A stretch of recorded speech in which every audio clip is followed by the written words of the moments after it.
It is our bond, our healing, and our journey together. Some love stories begin with a single glance that changes everything. But Elijah Oliver never expected his to start in a room full of people who would later try to destroy it.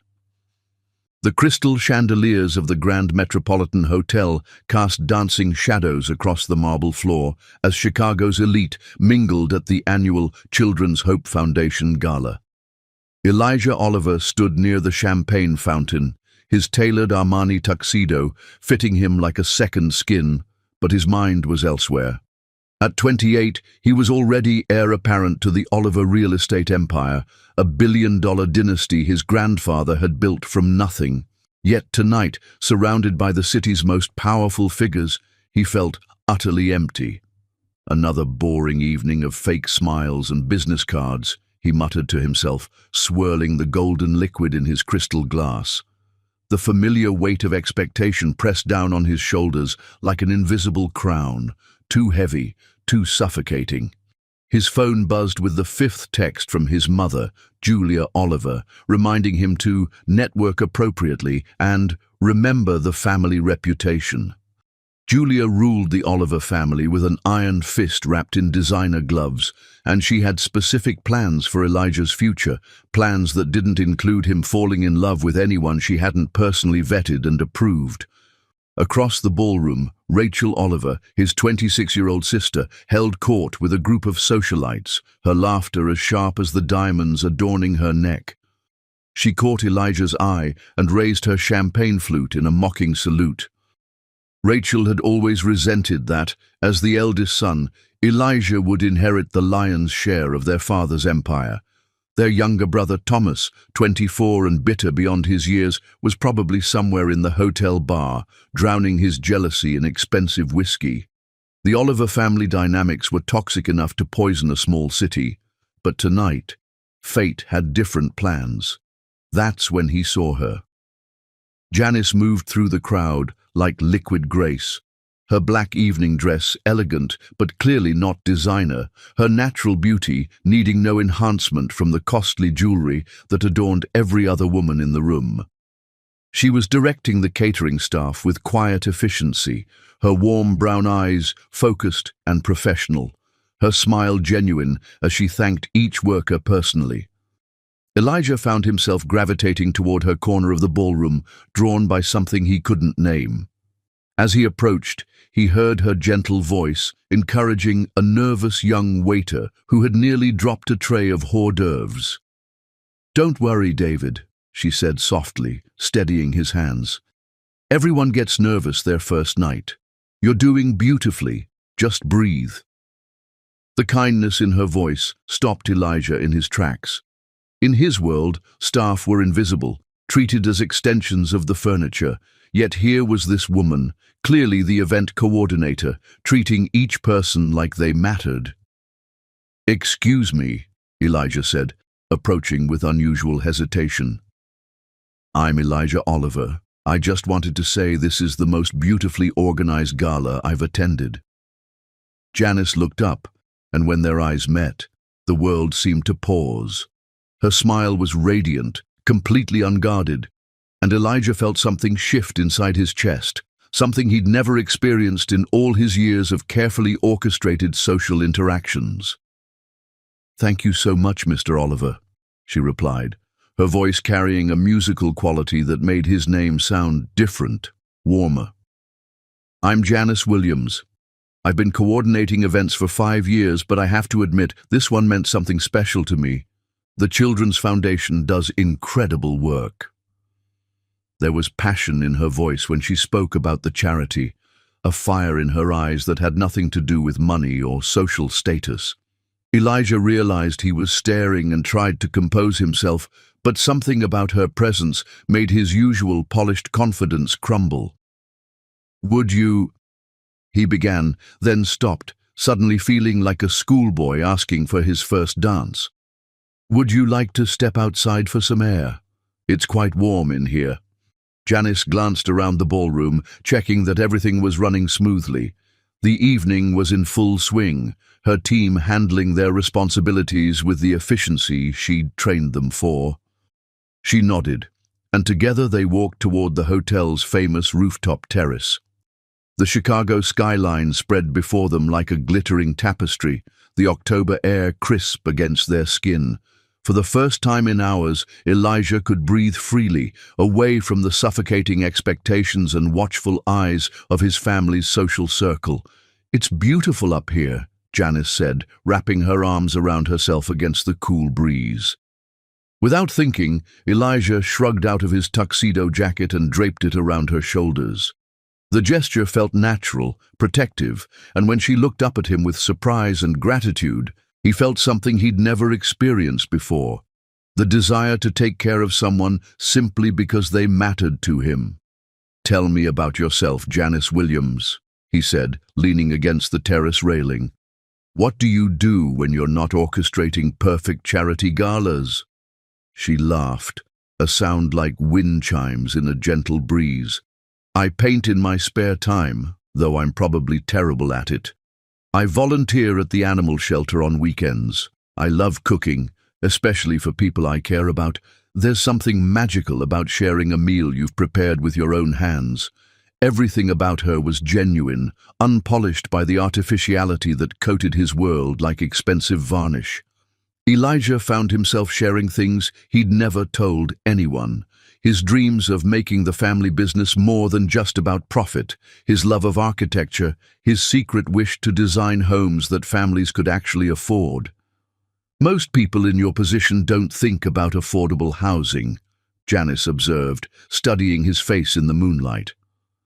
"Most people in my position don't think beyond their next acquisition," Elijah replied honestly. "But I've always believed that homes should be about love, not just investment portfolios." They talked until the gala ended, until the last guest had departed and Janice's team had finished their cleanup. Elijah had never felt time pass so quickly, had never felt so understood by another person. When he finally walked her to her modest Honda Civic, he felt like a different man than the one who had entered the hotel that evening. "Janice," he said, catching her hand gently as she reached for her car door. "I know this might sound crazy, but I feel like I've been waiting my whole life to meet you. Would you have dinner with me tomorrow night?" She looked down at their joined hands, then back up at his face, searching for something. Sincerity, perhaps, or some sign that this wasn't just another rich man's whim. "I'm not from your world, Elijah," she said softly. "I work 3 jobs to afford my apartment. I shop at thrift stores and clip coupons. Are you sure you want to complicate your life with someone like me?" Elijah stepped closer, still holding her hand, his voice intense with conviction. "Janice, my world is full of people who have everything and feel nothing. You have so little materially, yet you light up every room you enter. Yes, I want to complicate my life with someone like you.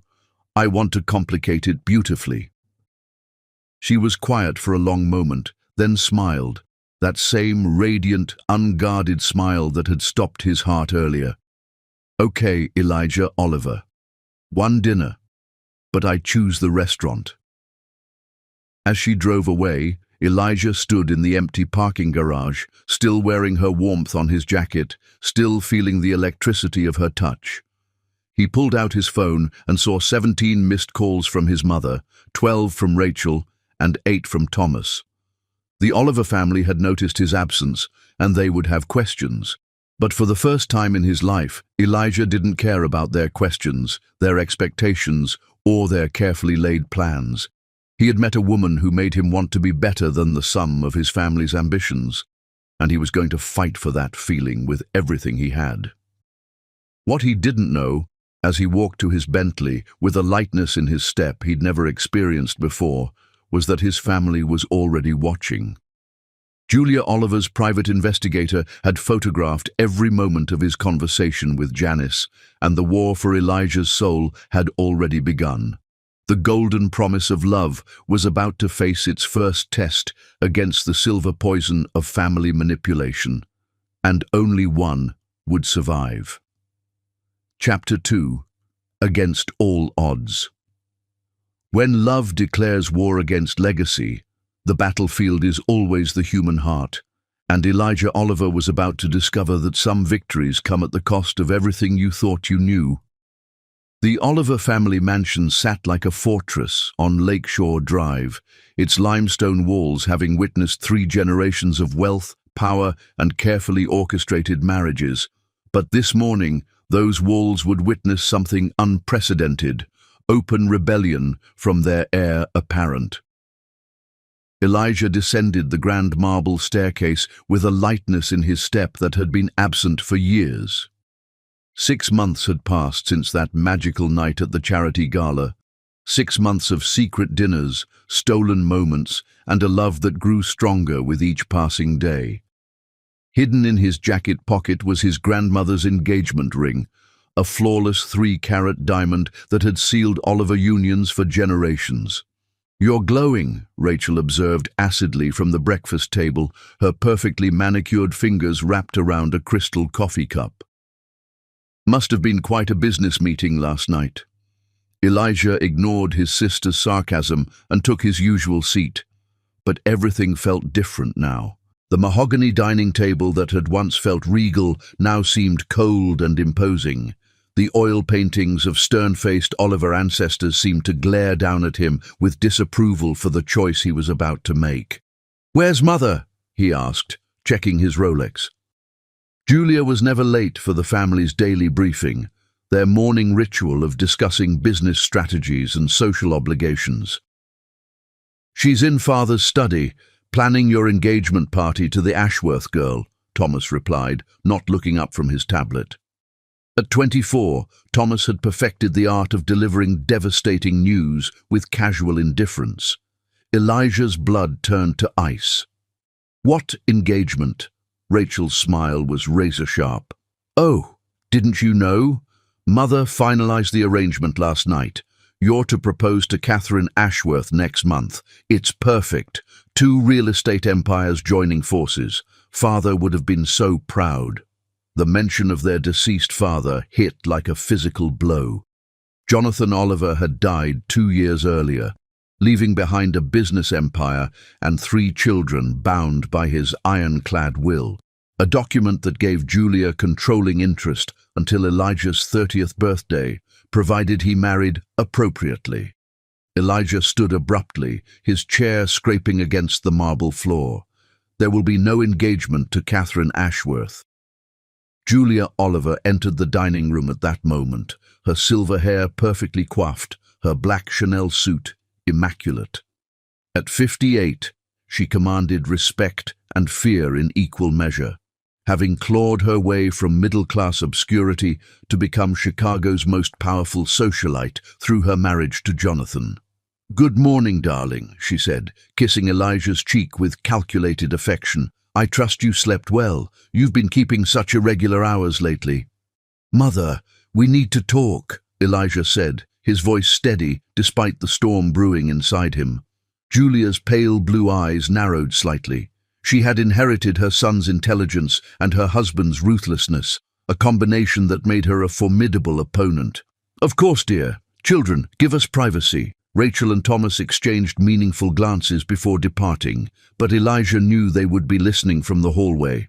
Privacy in the Oliver household was always an illusion. "I'm in love," Elijah announced without preamble. Julia's expression didn't change, but he saw her knuckles whiten as she gripped her coffee cup. "Love is a luxury we cannot afford, Elijah. You have responsibilities. I'm going to marry her. Her name is Janice Williams. She's an event coordinator. She volunteers at animal shelters, and she makes me feel alive in ways I never thought possible." The coffee cup shattered against the marble floor, sending porcelain shards skittering across the room like fallen stars.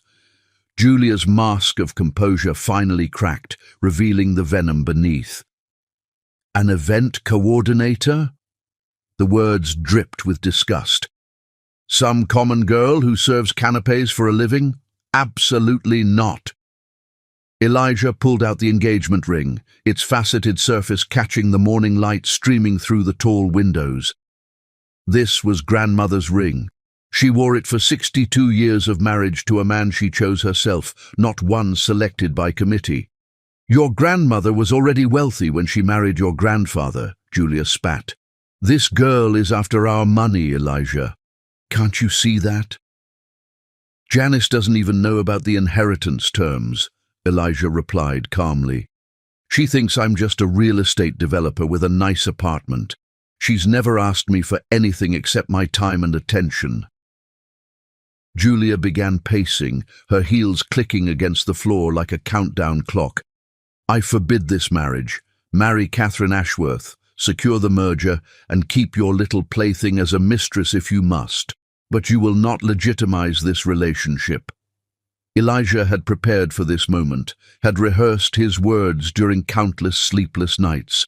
But standing in his family's ancestral home, surrounded by portraits of powerful men who had always chosen duty over desire, he felt the weight of generations pressing down on him.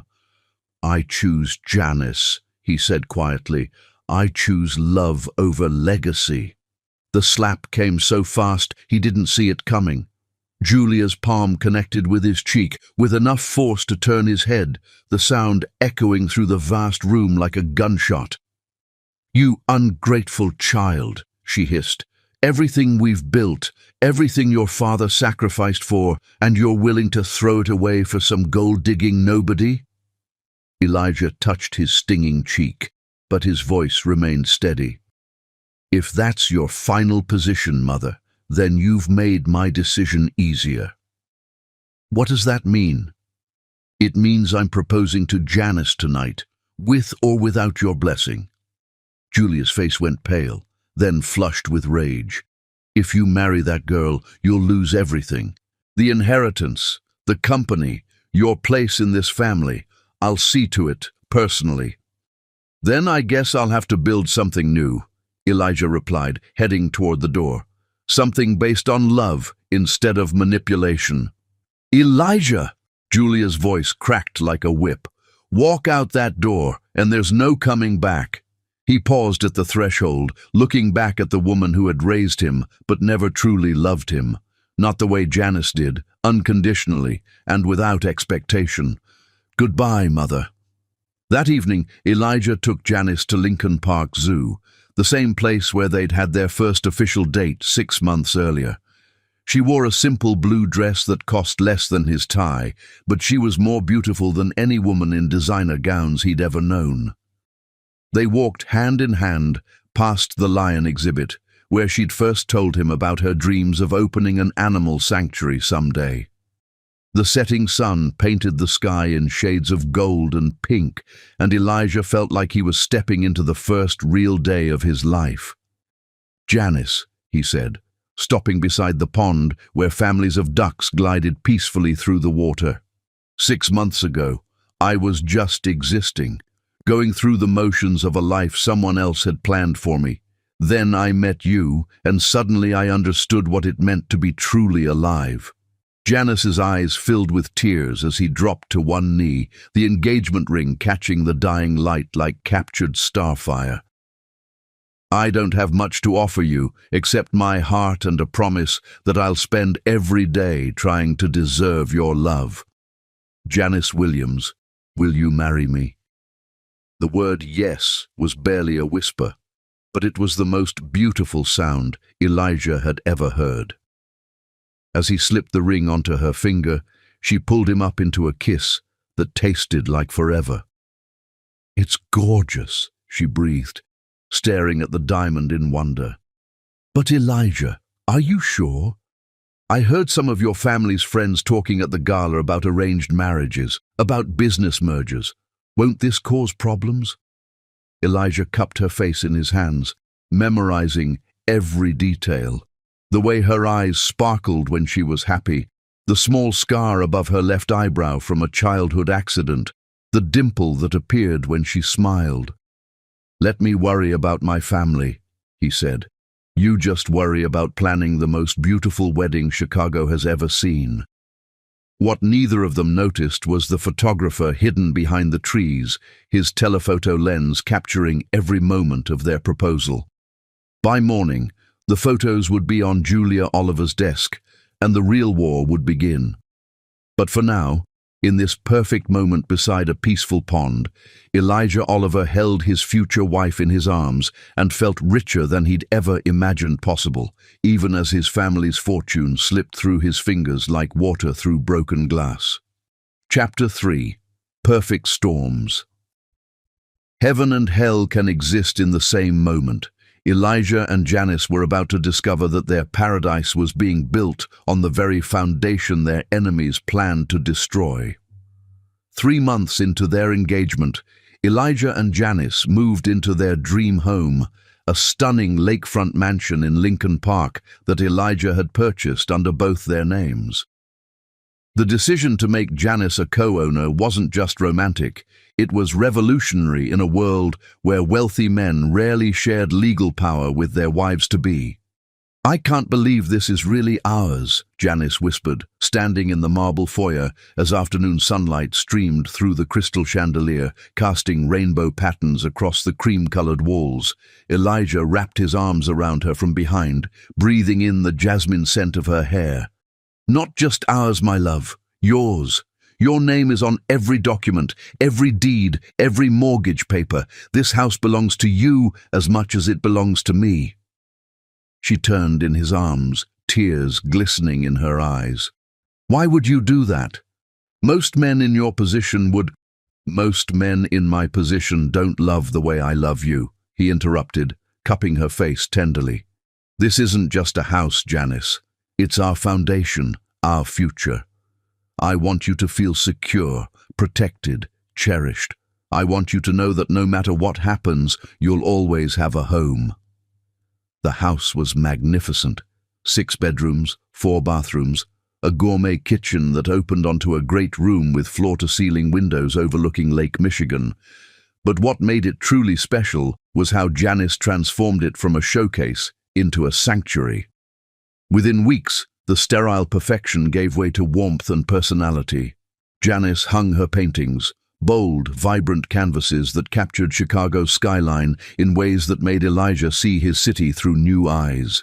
She filled window boxes with herbs for cooking, installed reading nooks with soft cushions, and created a home office where she could run her growing event planning business. "You have magic in your hands," Elijah said one evening, watching her arrange fresh peonies in a crystal vase. "Everything you touch becomes more beautiful." Their nights were filled with intimate conversations that lasted until dawn. They cooked together, Janice teaching Elijah family recipes passed down from her grandmother, while he shared stories of his travels around the world. They planned their wedding for the following spring, dreaming of a ceremony in their own backyard overlooking the lake. "I want to invite my whole family," Janice said one night as they lay entwined on their king-sized bed, her engagement ring catching moonlight from the windows. "My cousins from Alabama, my aunt from California. They've never seen anything like this house. Invite everyone," Elijah murmured against her neck. "I want to meet every person who helped shape the woman I love." They talked about children, at least 3, maybe 4. A boy with Elijah's green eyes and determination. A girl with Janice's artistic soul and infectious laugh. They designed a nursery in their minds, complete with hand-painted murals and a rocking chair by the window. "I never thought I could be this happy," Janice confessed, tracing patterns on Elijah's chest. "Sometimes I'm afraid I'll wake up and this will all be a dream." "It's not a dream," he promised, pulling her closer. "This is just the beginning of our forever." But while they built their paradise, storm clouds gathered in the shadows. Julia Oliver sat in her private study, surrounded by photographs and documents that would make a private investigator weep with pride. She had spent a fortune hiring the best surveillance team money could buy, and their work was thorough, invasive, and devastating.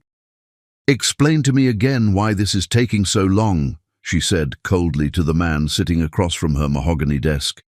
Richard Kane was Chicago's most expensive fixer, a man who specialized in making inconvenient problems disappear through legal manipulation and carefully orchestrated scandals.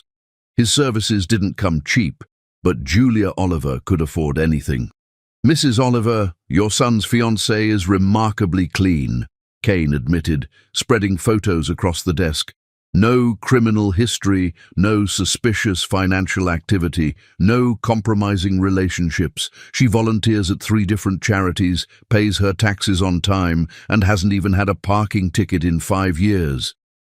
Julia's perfectly manicured nails drummed against the desk surface. Everyone has secrets, Mr. Kane. Find them. We're still investigating, but I have to warn you, if we don't find genuine dirt, we'll have to manufacture it. That's considerably more expensive and carries certain risks. Money is no object, Julia replied without hesitation. My son is about to inherit a billion-dollar empire, and I will not allow some nobody to destroy everything we've built. Create whatever evidence you need. Meanwhile, Rachel and Thomas were conducting their own campaign of psychological warfare. They attended every social event in Chicago, spreading carefully worded poison about their brother's unfortunate infatuation with a woman far beneath his station. It's really quite sad, Rachel confided to Mrs. Pemberton at the country club, her voice dripping with false concern. Poor Elijah is completely besotted. Mother is beside herself with worry. I heard she's already moved into the family house, added another society matron, her eyes gleaming with gossip. Oh no, Rachel corrected with practiced sorrow. She convinced him to buy a new house and put her name on everything. The girl's much cleverer than she appears. These conversations happened at garden parties, charity luncheons, and exclusive dinner gatherings. Like ripples in a poisoned pond, the whispers spread through Chicago's high society, painting Janice as a calculating gold digger who had seduced and manipulated their beloved Elijah. Thomas took a different approach, focusing on their business associates and board members. During private meetings at gentlemen's clubs, he planted seeds of doubt about Elijah's judgment and leadership potential. The company needs stability, he would say, swirling his aged whiskey thoughtfully. But how can we trust someone who makes such poor personal decisions to make sound business choices? Unaware of the gathering storm, Elijah and Janice continued building their perfect life. Elijah surprised her with a private rooftop dinner on their 3-month anniversary, complete with a string quartet and her favorite white roses. Dance with me, he whispered, pulling her into his arms as the musicians played their wedding song. Under the stars, with the Chicago skyline twinkling around them like earthbound constellations, they swayed together in perfect harmony. Janice wore a simple black dress that Elijah had bought for her, not because she needed expensive clothes, but because he loved spoiling her with gifts that made her eyes light up. I have something for you, he said, producing a small velvet box. Elijah, the engagement ring is already more than... Shh, he interrupted gently. This is different.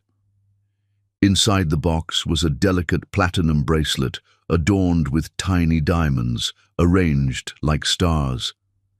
Each diamond represents a moment when you made me fall deeper in love with you, he explained, fastening it around her wrist. The first one is from the night we met. The last one is from this morning when you sang in the shower and didn't know I was listening. Janice's tears fell like liquid silver in the moonlight. I love you so much it scares me sometimes. I've never felt anything this powerful before. Good, Elijah said, kissing each tear from her cheeks. Because I plan to love you more every day for the rest of our lives.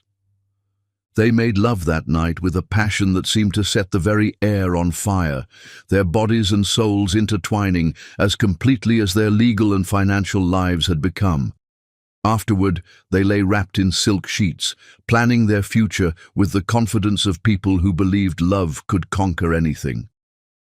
I want to expand the business, Janice said, her head on Elijah's chest. Maybe open a second location, hire more staff. Your connections could help, but I want to earn every client through my own merit. Whatever you need, Elijah promised. but I love that you want to build something yourself. You inspire me to be better, to create something meaningful instead of just inheriting it." What they didn't know was that Julia's surveillance team had recorded every intimate moment, every private conversation, every tender gesture. Phone lines were tapped, emails were monitored, and their most sacred moments were being catalogued as ammunition for the war to come. The perfect storm was building strength, and soon it would unleash its fury on the paradise they had built together. But for now, in the sanctuary of their love and the safety of their shared home, Elijah and Janice Oliver-to-be held each other close and dreamed of a future that felt as certain as the sunrise. Neither could imagine that their greatest weapon, the house they owned together, would soon become the very tool that would either destroy their enemies or shatter their world completely. Chapter 4. Love's Sweet Symphony. True love isn't measured in diamonds and mansions, but in the sacred moments when two souls recognize they were created to complete each other, and Janice's 25th birthday would prove that some gifts can never be bought, only given from the heart. The morning of Janice's 25th birthday dawned crisp and clear, with Lake Michigan stretching endlessly beyond their bedroom windows like a canvas painted in shades of sapphire and silver. Elijah had been awake for hours, watching his sleeping fiancée, marveling at how peaceful she looked with her dark hair spread across the silk pillowcase like spilled midnight. 6 months of living together had only deepened his devotion to her.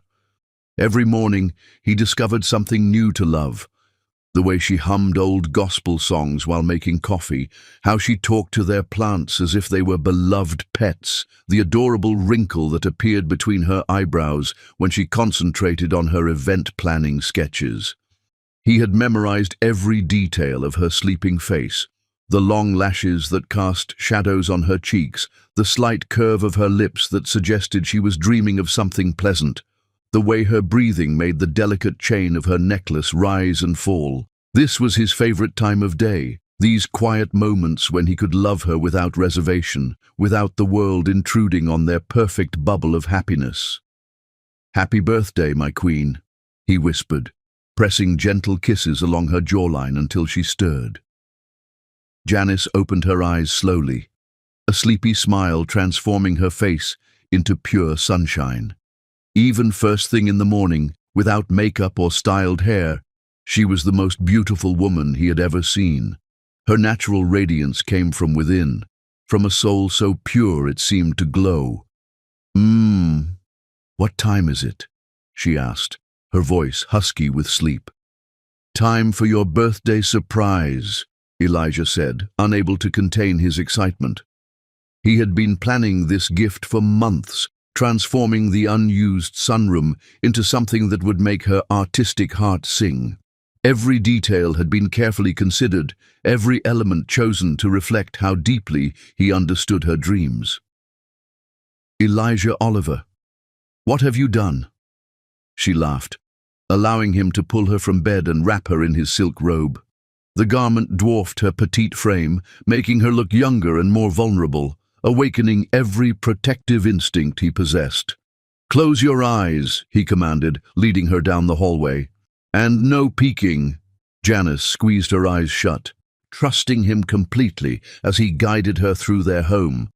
This absolute trust she placed in him was one of the things that humbled him most about their relationship. She followed him blindly, her hand in his, knowing that he would never lead her anywhere that wasn't wonderful. She could smell something wonderful, fresh paint, new wood, and the faint aroma of her favorite vanilla candles. The anticipation was killing her, but she kept her eyes closed, knowing that whatever Elijah had planned would be worth the wait. "Okay," Elijah said, his voice thick with emotion. "Open them." The sunroom had been transformed into an artist's paradise.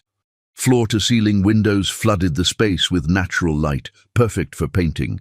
A custom easel stood in the center, surrounded by professional-grade art supplies, tubes of oil paint in every color imaginable, brushes of every size and shape, canvases stretched and ready for her touch. But the real masterpiece was the walls themselves. Elijah had commissioned local artisans to install floating shelves and display areas where Janice could showcase her finished works. In the corner sat a comfortable reading chair with a cashmere throw, and beside it, a small table with a leather-bound journal and fountain pen.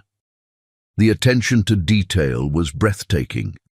He had remembered every offhand comment she had ever made about her artistic dreams, every frustrated sigh about not having proper workspace, every wistful glance at art supply store windows. This wasn't just a studio. It was a physical manifestation of how completely he saw and understood her. "Elijah," Janice's voice broke as tears streamed down her cheeks. I can't. How did you... You're always talking about not having enough space to paint, about working on the kitchen table and having to clean up your supplies every time we eat," he said, wrapping his arms around her from behind. "I wanted you to have a sanctuary, a place where your creativity could flow freely." She turned in his arms, her hands framing his face as if she were trying to memorize every detail. "No one has ever done anything like this for me, ever." The raw emotion in her voice nearly broke his heart. How had she lived 25 years without someone cherishing her talent, nurturing her dreams? How had the world been so blind to this incredible woman that she was amazed by simple acts of love and support? "Get used to it," Elijah murmured against her lips. "I plan to spend the rest of my life finding new ways to make you happy." They spent the morning in her new studio, Janice testing out the supplies while Elijah watched in fascination as she began a new painting, a landscape of their view over Lake Michigan, but rendered in colors that seemed to capture emotions rather than just scenery. "You see things differently than other people," he observed, studying the bold strokes of purple and gold she was using to paint what should have been blue water. "I paint what I feel, not what I see," she explained, not looking up from her canvas. "Right now, looking at that lake, I feel joy, contentment, hope. Those are golden feelings, purple feelings." Elijah felt his chest tighten with overwhelming love. Everything about her was unique, special, extraordinary. She didn't just see the world. She felt it, experienced it with an intensity that took his breath away. "Paint me sometime. I want to see myself through your eyes." "I already have," she admitted shyly, gesturing toward a canvas she'd turned to face the wall. "But it's probably terrible." He moved to look, and his breath caught in his throat. The painting showed him not as the polished businessman the world knew, but as she saw him, laughing, relaxed, his eyes soft with love. She had captured something in his expression that he'd never seen in photographs or mirrors, pure, unguarded happiness. "This is how you see me?" he asked in wonder. "This is who you really are," she replied, "the man you are when all the walls come down." Later that afternoon, they took a long walk through Lincoln Park, holding hands like teenagers, stopping to feed ducks at the pond where he'd proposed. The autumn air was crisp and clean, leaves crunching under their feet as they strolled through their favorite places. Janice wore the diamond tennis bracelet he'd given her, which had become her most treasured possession, and a simple sundress that made her look like spring personified. They talked about everything and nothing, her childhood dreams of becoming a famous artist, his secret love of romantic poetry, their plans for redecorating the guest bedrooms, their hopes for the children they would someday have. Every conversation with Janice felt like a revelation, peeling back another layer of her beautiful soul. "I have something else for you," Elijah said, as they settled on a bench overlooking the zoo, where they'd shared their first real conversation about dreams and hopes. "Elijah, the studio was already too much." "This isn't something I bought," he interrupted, pulling out a thick envelope. "This is something I did." Inside were official documents establishing the Janice Williams Foundation for Arts Education, a non-profit organization funded with $2 million from Elijah's personal trust, designed to provide art supplies and instruction to underprivileged children throughout Chicago. "You're always talking about how art saved you when you were a kid, how having a teacher who believed in your talent changed your life," he explained as she stared at the papers in shock. "Now you can be that teacher for hundreds of other children." Janice couldn't speak. She simply buried her face in his chest and wept, great heaving sobs that came from the deepest part of her soul. No one in her 25 years had ever understood her so completely, had ever cared enough to turn her passion into something that could change the world. This gift meant more to her than all the jewelry and expensive presents in the world. He had taken her deepest passion, her most cherished dream, and made it real. He had given her the power to make a difference, to be the mentor she had always wished she'd had. "I love you," she whispered against his shirt. "I love you so much, I don't have words for it." "Then show me," he whispered back. That evening they made love with a tenderness that bordered on worship. Every touch was a prayer, every kiss a promise, every shared breath a vow that went deeper than any words they would speak at their wedding. Elijah traced the curves of her body like a blind man learning to read, memorizing every freckle, every scar, every perfect imperfection that made her uniquely his. In the soft glow of candlelight, with rose petals scattered across their bed and soft music playing in the background, they moved together as if they were dancing to a rhythm only they could hear. This wasn't just physical passion, it was souls recognizing each other, hearts beating in perfect synchronization, two people becoming one in every way that mattered. "I want to have your children," Janice whispered as they lay entwined afterward, her head on his chest, his fingers playing with her hair. "How many?" he asked, his voice husky with emotion. "As many as you'll give me," she replied. "I want to fill this house with the sound of little feet running up and down these stairs.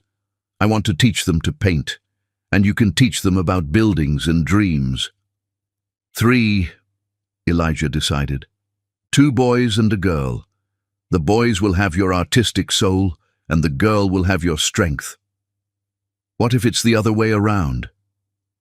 "Then we'll love them exactly as they are," he said, kissing the top of her head. "Just like I love you, completely, unconditionally, forever."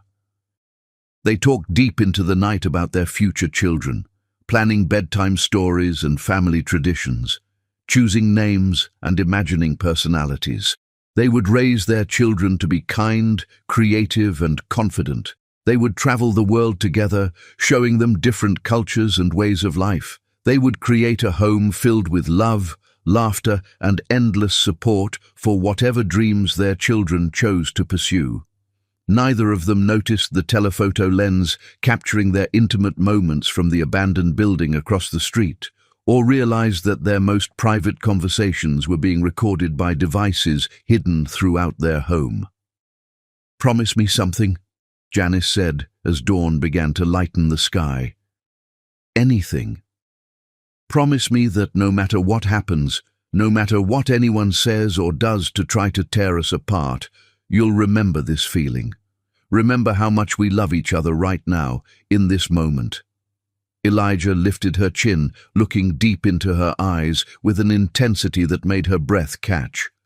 "Janice Williams, I promise you that nothing and no one will ever come between us. You are my heart, my soul, my everything. I would rather die than lose you." It was a beautiful promise, spoken with complete sincerity and absolute faith. What neither of them knew was that Julia Oliver had spent the past month perfecting a plan that would test that promise to its very limits. A plan that involved falsified financial records, hired actors, and a web of lies so convincing that even the strongest love might not survive its poison. But for now, wrapped in each other's arms as the sun rose over Lake Michigan, Elijah and Janice existed in their perfect bubble of happiness, counting down the days until their spring wedding and dreaming of a future that seemed as certain as the sunrise itself. The symphony of their love played on, beautiful and pure, unaware that discordant notes were already being written into the score, notes that would soon threaten to turn their melody into a funeral dirge. Chapter 5. Cracks in Paradise. The devil doesn't come dressed in red with horns and a pitchfork. She comes disguised as everything you've ever trusted, speaking in the voice of family, wearing the mask of concern. The first crack in their paradise appeared on a Tuesday morning in November, delivered by a courier in an expensive suit who insisted on placing the manila envelope directly into Elijah's hands. He signed for it absent-mindedly, his attention focused on Janice as she hummed while preparing their breakfast, her movements graceful and unconsciously sensual in their kitchen. "Business documents," he murmured, about to set the envelope aside when something made him pause. The return address was unfamiliar, a law firm he'd never heard of, with offices downtown. Inside were bank statements that made his blood run cold. According to the documents, substantial sums had been transferred from his personal accounts to various offshore holdings, transfers he had never authorized, bearing electronic signatures that looked remarkably like his own. The amounts were staggering. 50,000 here, 75,000 there, adding up to nearly $500,000 over the past 6 months. "Janice," he called, his voice strained. "Have you seen anything unusual in our bank statements lately?" She looked up from the stove, concern creasing her beautiful features. "What do you mean, unusual?" "I don't really look at the accounts. You handle all the finances." Something cold settled in Elijah's stomach. The timing was too convenient, the amounts too precise. Someone was trying to frame either him or someone close to him for embezzlement, but who would have access to forge his signatures so expertly? His phone rang, displaying his mother's number. Against his better judgment, he answered. "Elijah, darling, we need to talk." Julia's voice was honey-sweet with an undertone of steel. "I'm at the club having lunch with some friends, and there are rumors circulating that I think you should know about." "What kind of rumors?" "Financial irregularities, dear. Nothing serious, I'm sure, but perhaps we should meet to discuss it privately. The family's reputation, you understand." Elijah felt the walls of his perfect world beginning to shift. "Mother, if you have something to say, not over the phone, darling. Meet me at the club in an hour. And Elijah, come alone." The Oliver family's private club occupied the top 3 floors of a downtown skyscraper, its mahogany-paneled rooms and crystal chandeliers reeking of old money and older secrets. Julia waited for him in the library, surrounded by leather-bound volumes and the ghosts of 100 business deals that had shaped Chicago's skyline. "You look tired, dear," she observed, gesturing for him to sit across from her. "Is everything well at home?" "Cut the concerned mother act," Elijah said wearily. "What do you want?" Julia's smile was razor-sharp as she slid a folder across the polished table. "I want to show you what your precious fiancé has been doing with your money." The documents inside were devastating. Bank records showing transfers to accounts linked to Janice's family members. Photographs of her meeting with men in expensive suits outside banks. Credit reports showing sudden improvements in her relatives' financial situations. Phone records indicating calls to offshore investment firms. "This is impossible," Elijah breathed, staring at the evidence. "Janice would never—" "Wouldn't she?" Julia's voice was silk over steel. "Think about it, darling. A poor girl from the wrong side of town suddenly has access to millions. Her family's debts mysteriously disappear. Her cousin in Alabama suddenly can afford a new house. Her aunt in California starts driving a luxury car." Elijah's hands shook as he studied the photographs. The woman in them looked like Janice, same height, same build, same hair color, but the images were taken from too far away to see her face clearly. "These could be anyone," he said, but doubt was already creeping into his voice like poison. Could they? Julia leaned forward, her eyes glittering with triumph. Then explain the bank statements, dear. Explain the transfers. Explain why she was so eager to have her name on your house, your accounts, your entire financial life. She didn't ask for any of that. I insisted, because she's clever, Julia interrupted smoothly. Much cleverer than we gave her credit for. She knew exactly how to play you, how to make you feel like the generous one while she systematically drained your resources. Rachel chose that moment to enter the library, her timing suspiciously perfect. She carried herself with the confidence of someone who had just witnessed a victory. "Oh, good. You're here," she said to Elijah, though her eyes remained on their mother. "I was hoping to catch you before the rumors spread further." "What rumors?" Elijah asked, though he was beginning to suspect this was all carefully orchestrated. "About the missing money from the charity foundation," Rachel said with false concern. "The Children's Hope Foundation, the one where you met your fiancé. There's been an audit, and they've discovered significant discrepancies in the accounts." The room seemed to spin around Elijah. The Children's Hope Foundation was where Janice worked most of her events, where she had access to wealthy donors and financial information. The implications were staggering. "That's impossible," he said, but his voice lacked conviction. "Is it?" Thomas appeared in the doorway, completing the family tribunal. "The audit shows that someone with inside knowledge has been skimming donations, redirecting funds to private accounts. Someone who knew which donors were most generous, which events raised the most money." "And who had that knowledge?" Julia asked softly, her question rhetorical and devastating.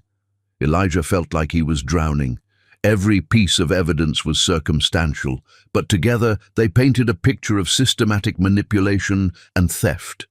The woman he loved, the woman who had transformed his world with her warmth and honesty, was being portrayed as a calculating criminal. "I don't believe it," he said, but even he could hear the uncertainty in his voice. "Then ask her," Julia suggested smoothly. "Go home and ask your precious Janice to explain these transactions.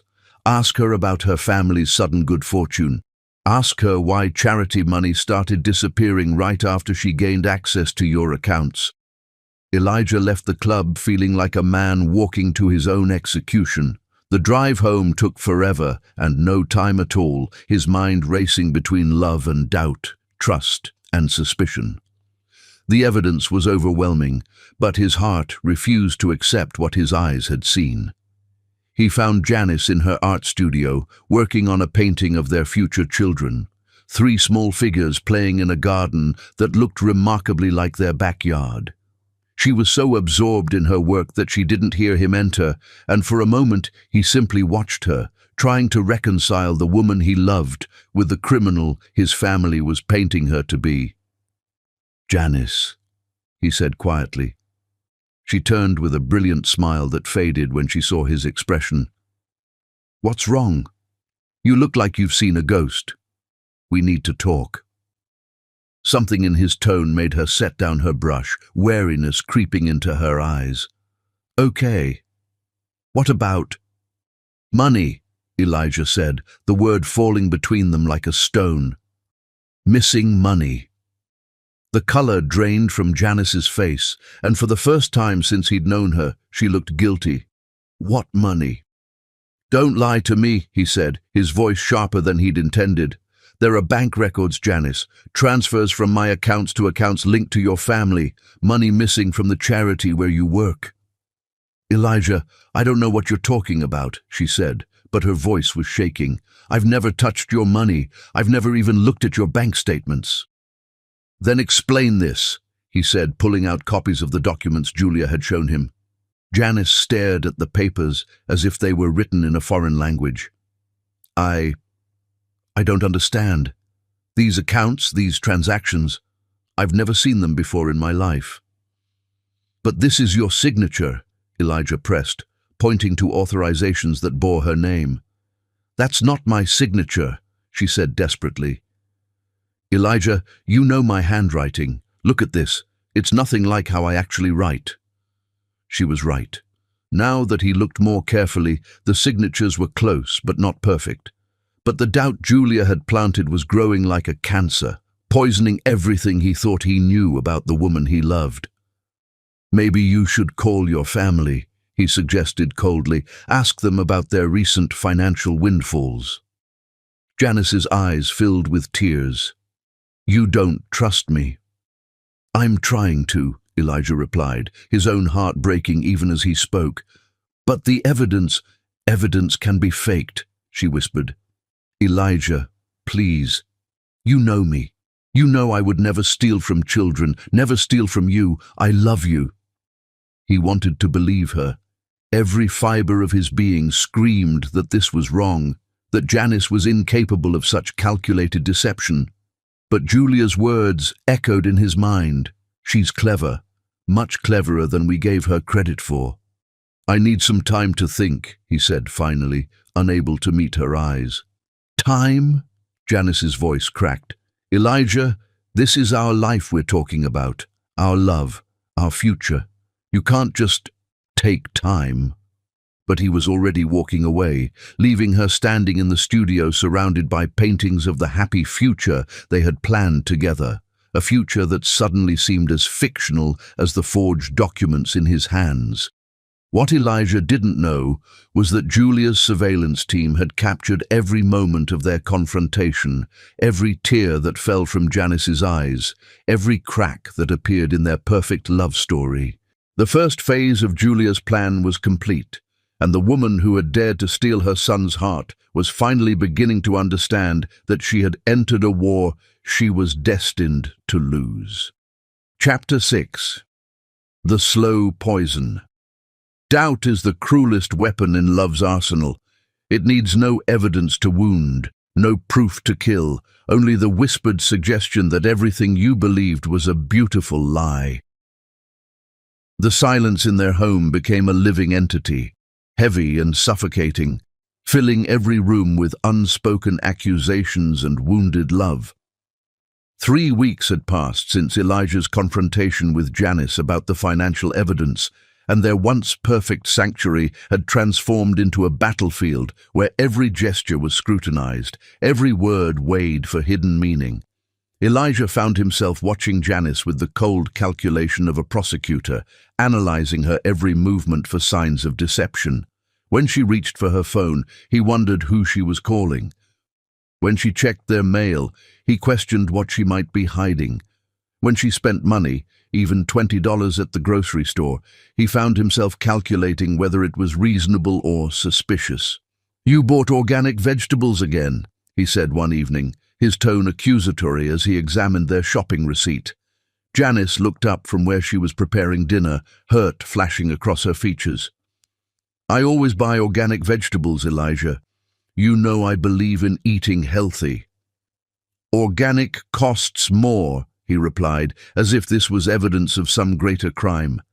"Maybe we should be more careful about expenses." The irony wasn't lost on either of them. This was a man who had once surprised her with a $2 million foundation, now questioning a $15 grocery bill. But Julia's poison was working exactly as designed, turning love into suspicion, trust into paranoia. Janice set down her knife and turned to face him fully. "What's happening to us, Elijah? This isn't who we are." "Isn't it?" he asked, his voice cold as winter. "Maybe this is exactly who we are. Maybe I just never saw it before." The pain in her eyes was so raw that for a moment his resolve nearly cracked. This was the woman who had transformed his world, who had shown him what unconditional love felt like. But then Julia's words echoed in his mind. "She's an actress, darling. A very good one." Meanwhile, Julia's campaign intensified with surgical precision. She had hired the best psychological manipulation experts money could buy, and they were systematically destroying Elijah's faith in his own judgment. Every few days, new evidence would surface. A photograph of Janice supposedly meeting with a suspicious man outside a bank, though the woman in the photo could have been anyone with dark hair. Phone records showing calls to numbers that supposedly belonged to offshore investment firms, though Janice insisted she had never made such calls. Financial statements showing money moving in and out of accounts she swore she had never opened. "It's identity theft," Janice pleaded during one of their increasingly frequent arguments. "Someone is using my information to open accounts, to make transactions. Can't you see that?" "Identity theft is convenient," Elijah replied, his voice devoid of the warmth that had once made her feel cherished. "Very convenient timing, too." Rachel and Thomas played their parts perfectly, appearing at the house with concerned expressions and fresh revelations. They spoke in hushed tones about family obligations and protecting the Oliver name, always making sure Janice could overhear just enough to understand she was being discussed. "We're not saying she's guilty," Rachel would whisper to Elijah, her voice carrying just far enough. "We're just saying the evidence is concerning. The board is asking questions," Thomas would add quietly, "about your judgment, about the company's future. They're wondering if someone who can be so easily manipulated in his personal life can be trusted with business decisions." Each poisonous seed took root in Elijah's mind, growing into thorns that choked out his capacity for trust. He began checking their joint bank accounts obsessively, scrutinizing every transaction. When Janice bought art supplies, he questioned whether she needed them. When she donated to charity, he wondered if the money was really going where she claimed. The worst part was how Janice tried to hold their relationship together, even as it crumbled around them. She continued cooking his favorite meals, though he now ate them in suspicious silence. She still reached for him in bed, though his responses had become mechanical, distant. She kept saying, "I love you," though he had stopped saying it back. "Talk to me," she begged one night as they lay in bed, the space between them feeling like an ocean. "Please, Elijah, whatever you're thinking, whatever you believe, just talk to me." "What's there to talk about?" he replied, staring at the ceiling. "Either you're innocent and someone is trying to frame you, or you're guilty and everything between us has been a lie. And which do you believe?" The silence stretched between them like a blade. Julia's masterpiece was the fabricated romantic evidence. Professional actors were hired to pose as Janice's secret lovers, photographed from strategic angles that suggested intimacy without requiring actual contact. Anonymous tips led Elijah to discover these photos in carefully orchestrated ways, tucked into his car visor, slipped under his office door, sent to his personal email from untraceable accounts. The photos showed Janice supposedly embracing other men, sharing intimate dinners, even entering hotel rooms. The images were expertly doctored, combining Janice's face with another woman's body, creating seemingly damning evidence of infidelity. "I was never at that restaurant," Janice insisted, staring at a photo that showed her supposedly holding hands with a stranger. "I've never seen that man before in my life." "The timestamp says last Tuesday," Elijah said coldly. "You told me you were working late." "I was working late. Call my office, check the security cameras, ask my assistant." "Assistants can be bought," he interrupted. "Security footage can be edited." Janice stared at him as if he were a stranger. "You really believe I would cheat on you? After everything we've shared, everything we've built together?" "I don't know what to believe anymore," Elijah admitted, his voice breaking slightly. "The woman I fell in love with would never steal from children or lie about finances, but maybe I never really knew that woman at all." The psychological warfare was relentless. Julia's team planted evidence of Janice supposedly researching how to access trust funds, how to manipulate wealthy men, how to hide financial assets. They created fake social media accounts showing her bragging about landing a rich husband and discussing strategies for bleeding him dry. "Look at this," Thomas said, showing Elijah a laptop screen during one of his concerned brother visits. "Someone sent this to the family lawyer. Apparently it's from your fiancé's social media." The posts were devastating, showing Janice discussing her relationship with Elijah in crude, calculating terms. The language was nothing like how she actually spoke, but doubt had already eroded Elijah's ability to think clearly. "She doesn't even use that social media platform," Elijah said weakly. "People have multiple accounts," Thomas replied smoothly, "especially when they're hiding things." As winter deepened, so did the chasm between them. Elijah began working late deliberately, avoiding home and the painful reality of what his relationship had become. When he did return, he found Janice painting frantically, as if she could somehow brush away the pain that was consuming their love. Her latest painting was heartbreaking, a portrait of them dancing on their rooftop, but the colors were muted, grey, as if the memory itself was fading. When she saw him looking at it, tears filled her eyes. "I'm losing you," she whispered. "I can feel you slipping away, and I don't know how to stop it." "Maybe it was always going to end this way," Elijah replied, his heart breaking even as he spoke the words. "Maybe we were just fooling ourselves." "No," Janice said fiercely. "We were never fooling ourselves. What we have is real, Elijah. This doubt, this suspicion, this isn't you, this isn't us." But her words fell on ears poisoned by months of careful manipulation. Julia's plan was working perfectly, turning the most trusting love story in Chicago into a tragedy of epic proportions. The final blow came when Elijah discovered that Janice had been secretly meeting with a lawyer. The meetings were innocent. She was trying to hire legal help to prove her innocence, to trace the source of the fraudulent accounts. But to Elijah's poisoned mind, it looked like she was preparing for divorce, planning to take half of everything before he could discover the full extent of her deception. "Getting your ducks in a row?" he asked coldly when she returned from one such meeting. "I was trying to clear my name," she replied wearily. "I was trying to save us." "By hiring a lawyer? By proving someone is framing me?" she exploded, her composure finally cracking. "By showing you that every piece of evidence is fabricated, every accusation is a lie? Or by making sure you get your fair share when this all falls apart?" Elijah shot back. The words hung in the air like poison gas, killing what remained of their trust.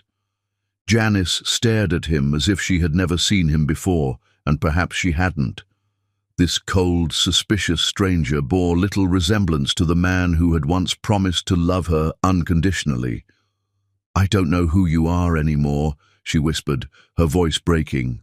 "Good," Elijah replied, his heart dying even as he spoke, "because I don't know who you are either." What neither of them realized was that Julia's surveillance team was recording every moment of their destruction, documenting the systematic poisoning of the most beautiful love story Chicago had ever seen. Soon, Julia would play her final card, and the Christmas confrontation that would shatter their world completely was only days away. Chapter 7. Hearts Turning Cold. The cruelest deaths are not of the body, but of the soul, when love dies slowly, one cold word at a time, one withheld caress at a time, until two people who once burned for each other become beautiful strangers sharing the same grave. December arrived like a funeral shroud over their once happy home, bringing with it the kind of bone-deep cold that no amount of heating could chase away. The mansion that had once echoed with laughter and intimate conversations now felt like a mausoleum, its elegant rooms filled with the ghosts of happier days. Elijah had moved into the guest bedroom 2 weeks earlier, claiming he needed space to think. But Janice knew the truth. He could no longer bear to lie beside her, could no longer pretend that her touch didn't make his skin crawl with suspicion. The man who had once made love to her like she was his religion now looked at her as if she were a stranger who had invaded his sacred space. Their morning routine, once a symphony of shared coffee and stolen kisses, had become a cold ballet of avoidance. Elijah would rise early, shower in the guest bathroom, and dress in his walk-in closet before emerging fully armored in his business suit. He would eat breakfast while reading financial reports on his tablet, his eyes never meeting hers, his responses to her attempts at conversation reduced to monosyllabic grunts. "Good morning," Janice would say, her voice carrying the desperate brightness of someone trying to resurrect the dead. "Morning," he would reply without looking up, the word falling between them like a stone dropped into still water. She had stopped trying to touch him. The last time she had reached for his hand, he had pulled away so sharply that she felt the rejection like a physical blow. The man who had once called her his beautiful queen now flinched at her proximity as if her love had become contagious poison. Their shared meals had become exercises in emotional torture. Janice would cook his favorite dishes, the beef Wellington he had raved about, the chocolate soufflé that had once made him moan with pleasure, and watch him eat them with mechanical efficiency as if they were fuel rather than love made edible. "Do you like it?" she would ask hopefully, watching him chew the food she had prepared with trembling hands. "It's fine," he would answer, not even looking at her, his tone suggesting that nothing would ever be more than fine again. The worst part was the family dinners. Julia had resumed her weekly Sunday gatherings, using them as weapons disguised as tradition. She would invite Elijah and Janice to the family estate, where the dining room became a courtroom and Janice found herself on trial for crimes she had never committed. "How lovely that you could join us, dear," Julia would say to Janice, her smile sharp enough to cut glass. "I was just telling everyone about the charity audit. Such a shame about those missing donations." The conversations would flow around Janice like toxic rivers, carrying innuendo and accusation disguised as concern. Rachel would mention friends who had been deceived by fortune hunters, while Thomas would discuss news stories about elaborate financial scams.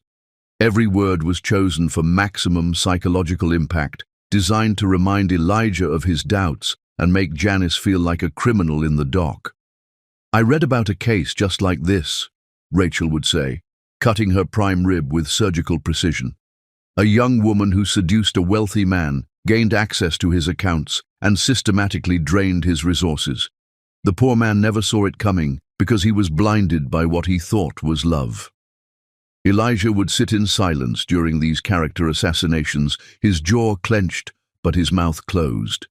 The man who had once defended Janice against the slightest criticism now watched his family destroy her reputation without saying a word. "Aren't you going to say something?" Janice asked him one evening as they drove home from a particularly brutal family dinner. "What would you like me to say?" he replied, his eyes fixed on the road ahead. "That you don't believe what they're saying. That you know I would never hurt you or anyone else." "Do I know that?" he asked, his voice as cold as the winter air seeping through the car windows. Janice stared at his profile, the strong jaw she had once traced with her fingertips, the green eyes that had once looked at her with such tenderness, the mouth that had once whispered promises of forever. Now he looked like a beautiful statue, carved from marble and just as lifeless. Their physical relationship had died a slow, agonizing death. The passionate love-making that had once set their bedroom on fire had gradually faded to perfunctory kisses and mechanical embraces. Now, even those had stopped. Elijah no longer reached for her in the night, no longer pulled her close when she shivered in her sleep. The king-sized bed that had once felt cozy now seemed vast and empty, a frozen ocean separating two people who had once been unable to sleep without touching. Janice began suffering from insomnia, lying awake in the darkness listening to Elijah's breathing in the guest room down the hall. Sometimes she would get up and stand in his doorway, watching him sleep, memorizing the face she was slowly losing to Julia's poison. He looked peaceful in sleep, younger, more like the man she had fallen in love with. But even in dreams, he seemed to be pulling away from her. Her art became her only refuge, her paintings growing darker and more desperate with each passing day. She painted their empty bed, their silent breakfast table, his back as he walked away from her. The colors she chose were the hues of grief, deep purples and midnight blues, grays that spoke of love dying slowly. "You're painting again," Elijah observed one evening, finding her in her studio with paint-stained fingers and tears on her cheeks. "It's the only thing that doesn't hurt," she replied, without looking at him. He studied her latest work, a portrait of two figures sitting at opposite ends of a long table, their faces turned away from each other, shadows stretching between them like chasms. "Is that supposed to be us?" he asked. "It's what we've become," she answered, finally meeting his eyes. "Strangers who share a house but not a life." For a moment, something flickered in his gaze, a ghost of the love that had once burned so brightly between them. But then his walls slammed back into place, and he became the cold stranger again. "Maybe that's all we ever were," he said quietly. "Maybe I just imagined the rest." The social humiliation was almost worse than the private pain. Chicago's high society had fully embraced Julia's narrative, and Janice found herself ostracized from the world she had briefly been welcomed into. Invitations stopped coming, former friends crossed the street to avoid her, and she could feel eyes following her wherever she went, whispers trailing in her wake like smoke. "There goes the gold digger," she heard one woman whisper at the grocery store. "I heard she stole money from children's charities," another replied. "How could anyone be so heartless?" Janice wanted to scream that it was all lies, that she had never stolen anything from anyone, that she loved Elijah more than her own life. But dignity was all she had left, so she held her head high and pretended not to hear the character assassination happening around her. Her business began to suffer as clients cancelled events and donors pulled their support. The woman who had once been known for creating magical celebrations was now seen as a liability, someone whose presence might taint their reputations by association. "I'm sorry, Miss Williams," one client said apologetically over the phone. "We've decided to go with someone else for our gala. I'm sure you understand." She understood perfectly. She was being erased from Chicago society as methodically as she was being erased from Elijah's heart. The engagement ring on her finger felt heavier with each passing day, its diamonds catching the light like tears she refused to shed in public. She would catch herself twisting it nervously during conversations, this symbol of a promise that was crumbling to dust in her hands. "Why don't you take it off?" Rachel asked during one particularly vicious family dinner, her eyes fixed on the ring like a predator studying wounded prey. "Because I'm still engaged," Janice replied quietly, her voice steady despite the storm raging inside her. "Are you?" Thomas smirked. "Engagements require trust, don't they? What happens when that trust is gone?" Elijah said nothing, but his silence was answer enough. The final blow came when Janice discovered that Elijah had hired private investigators to follow her. She spotted them outside her remaining clients' offices, photographing her meetings, documenting her every move. The man who had once trusted her completely now had her under surveillance like a common criminal. "You're having me watched," she confronted him that evening, her voice hollow with betrayal. "I'm protecting my interests," he replied coldly. "Your interests? Is that what I am now? An interest to be protected against? You're someone who has access to my accounts, my property, my business contacts," he said, as if reciting from a legal document. "I'd be negligent not to monitor potential threats." The word threats hit her like a physical blow. This was what she had become in his mind. Not a lover, not a partner, not even a human being with feelings.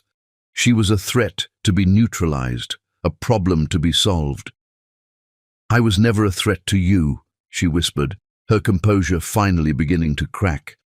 "I was the woman who loved you more than breathing." "Were you?" he asked, his green eyes as empty as winter lakes. "Or were you just a very good actress playing a very long game?" Christmas was only days away, and Janice could feel something building in the air like electricity before a storm. Julia's campaign had reached its crescendo, and the final confrontation was approaching like an inevitable execution. She began to understand that this Christmas would be different from all the others they had planned together. This Christmas would be the end of everything. But she refused to go down without a fight. If her love was going to die, if their future was going to be destroyed, she would face it with the dignity that had always defined her. She would not give Julia Oliver the satisfaction of seeing her crumble completely. What she didn't know was that Julia's masterpiece was about to unfold, a Christmas party that would strip away the last vestiges of their love and leave them both bleeding in the wreckage of what had once been the most beautiful story Chicago had ever witnessed. Chapter 8. The Christmas Ultimatum. Some words are bullets that kill instantly, while others are poison that destroys slowly. But the most devastating words of all are the ones that murder hope while wearing the mask of family tradition. December 22nd dawned grey and bitter, with snow falling like tears from a leaden sky. 3 days before Christmas, and the Oliver mansion blazed with holiday lights that seemed to mock the darkness gathering in Janice's heart. She stood at their bedroom window, watching the city prepare for celebration while her world crumbled around her like a house built on shifting sand.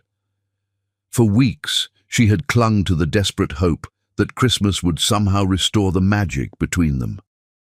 She had decorated their home with the same loving care she had shown the previous year, hanging garlands and arranging poinsettias, even wrapping gifts for a man who no longer looked at her with love. The presents sat under their tree like silent witnesses, a custom watch engraved with "Forever Yours," a first edition of his favorite architecture book, a painting she had created of the home they had planned to build together. But this morning, everything changed. Elijah emerged from the guest bathroom, already dressed in his charcoal suit, his movements efficient and cold. He avoided her eyes as he always did now, treating her like an unwelcome stranger who had invaded his personal space.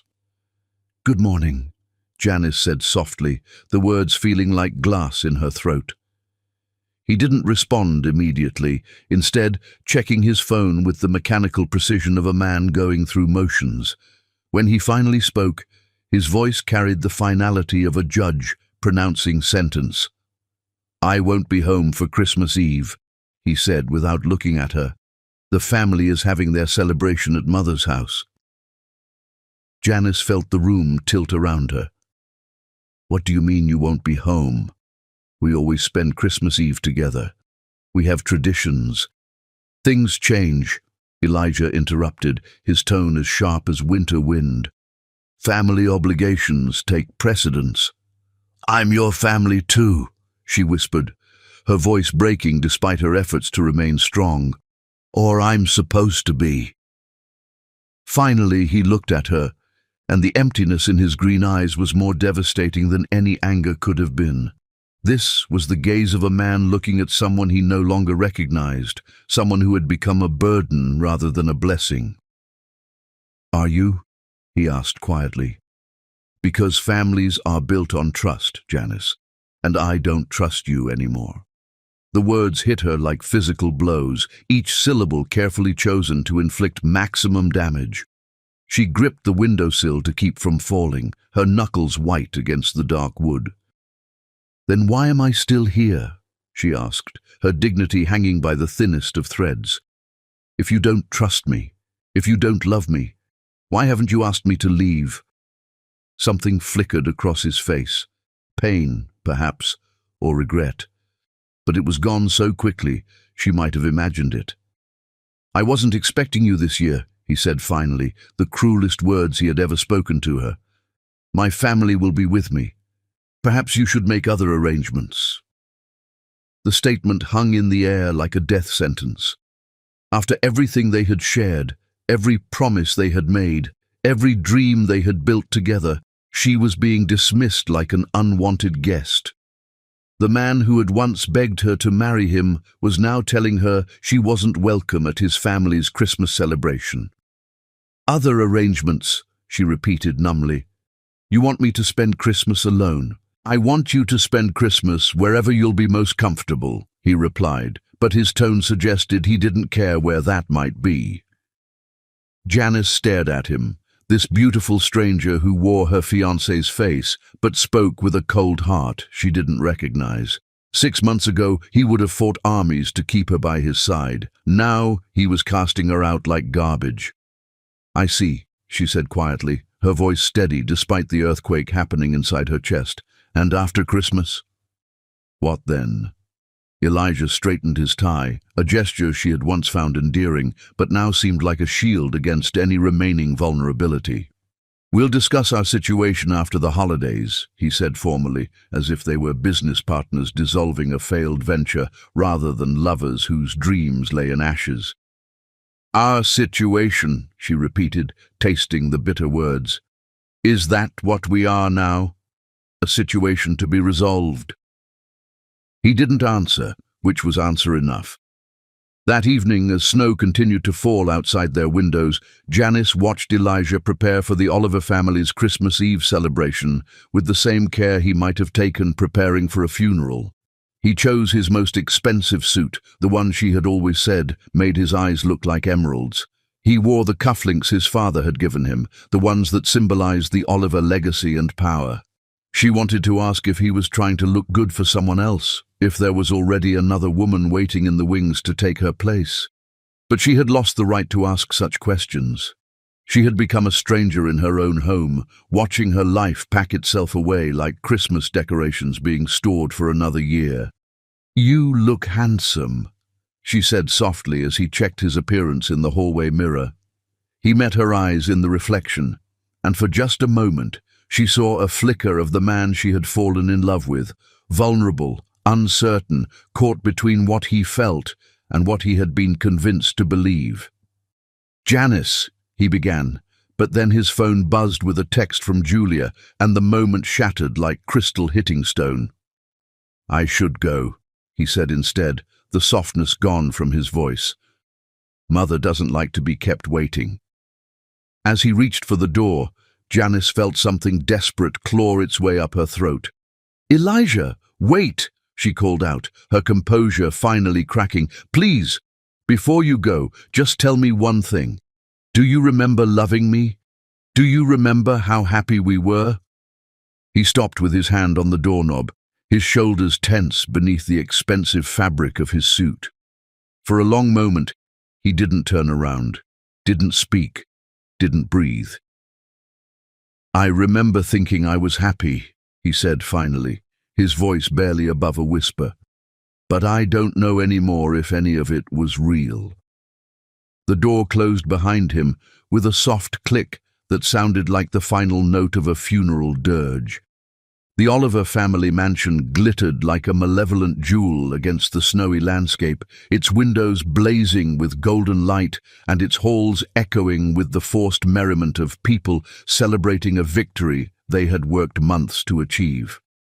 The guest list was Chicago's elite, old money families, business titans, political power brokers, all gathered to witness what Julia Oliver privately called the restoration of proper order.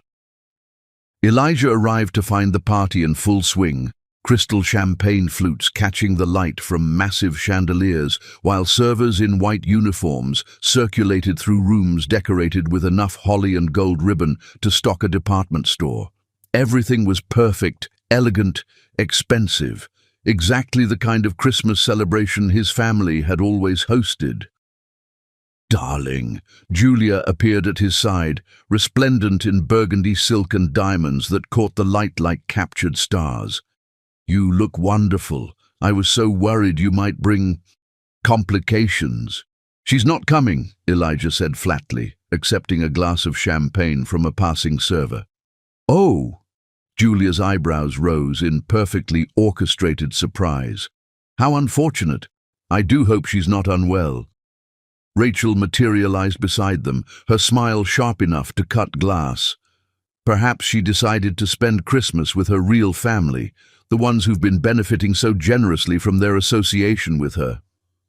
"Rachel," Elijah warned, but his sister simply laughed. "Oh, brother dear, surely we can speak honestly now. The woman has been exposed for what she truly is. There's no need to pretend anymore." Thomas joined their circle, carrying himself with the satisfaction of someone who had won a long-fought battle. "I heard the charity audit was finalized today. Apparently, the missing money trail leads directly to accounts connected to her family members. Quite the Christmas gift for the prosecutors."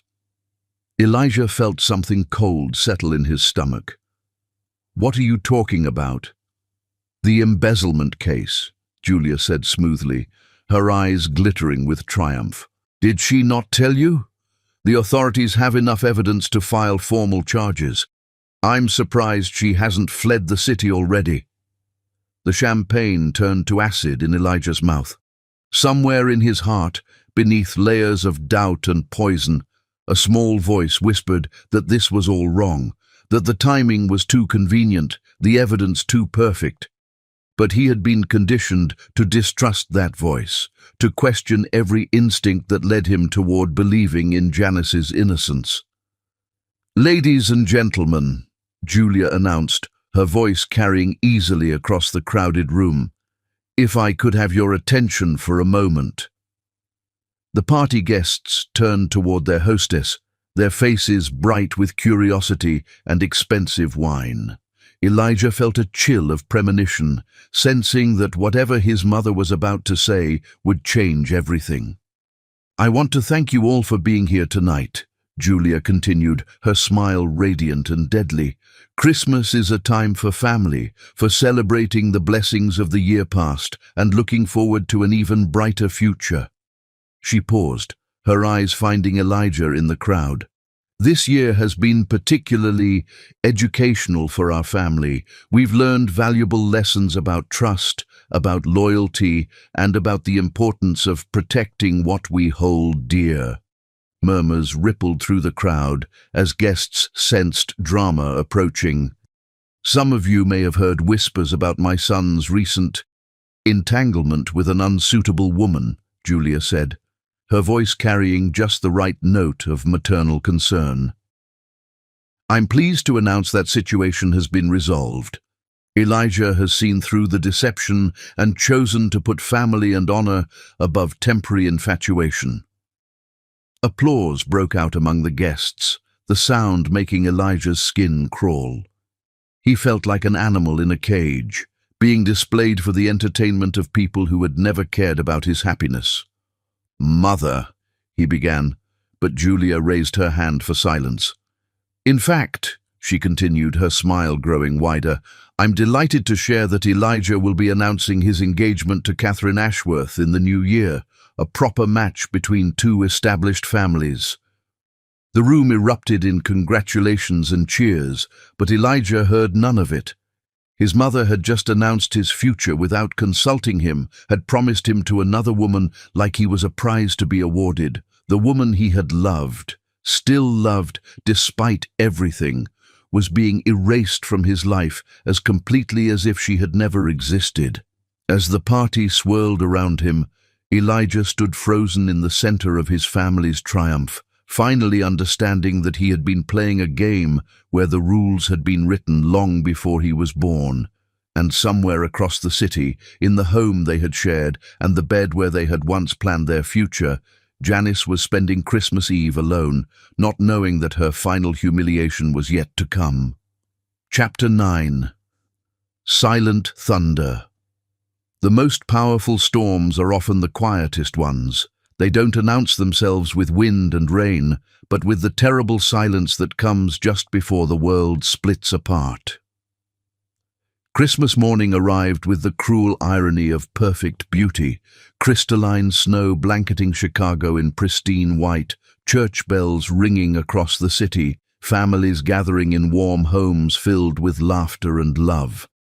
But in the mansion that Elijah and Janice had once called their sanctuary, only emptiness reigned. Janice had not slept. she sat in what had been their living room, still wearing the red silk dress she had put on for a Christmas Eve that never came, surrounded by presents that would never be opened and decorations that now seemed to mock her solitude. The tree they had decorated together stood like a monument to dead dreams, its lights blinking in rhythms that felt like a dying heartbeat. Her phone had rung 17 times throughout the night. Her mother calling from Alabama, her aunt from California, cousins and friends who wanted to wish her Merry Christmas and ask about wedding plans.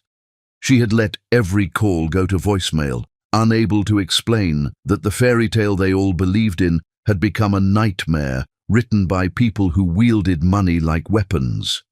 At exactly 10 o'clock, her phone buzzed with a text message from an unknown number. "Turn on Channel 7 News. You need to see this. A friend." With trembling fingers, she reached for the remote. The morning news was covering Chicago's social events, and there, filling her television screen in high definition, was footage from the Oliver family Christmas party. The camera panned across elegant guests, focused on Julia's radiant smile, and then settled on Elijah, standing stiff and hollow-eyed as his mother announced his future. "Delighted to share that my son Elijah will be announcing his engagement to Catherine Ashworth in the new year." Julia's voice filled the empty room like poison gas. A proper match between two established families, after his unfortunate entanglement with someone completely unsuitable. The reporter's voice continued over shots of the glittering party. The announcement ends months of speculation about Oliver's relationship with event coordinator Janice Williams, who has been connected to several financial scandals involving Chicago charities. Janice watched her character assassination play out on live television, watched her reputation destroyed in front of the entire city. But what broke her heart completely was Elijah's face in the background, empty, defeated, looking like a man attending his own funeral. The doorbell rang at 11:30, its chimes echoing through the house like a death knell. Janice considered ignoring it, but something, perhaps masochistic curiosity, compelled her to answer. Julia Oliver stood on her doorstep, impeccably dressed in a winter white coat and carrying herself with the satisfaction of a general who had won a decisive battle. Behind her stood Rachel and Thomas, their faces bright with malicious triumph. "May we come in, dear?" Julia asked, though she was already stepping across the threshold uninvited. "We have some things to discuss." Janice stepped back, allowing the family that had destroyed her life to enter the home she had filled with love.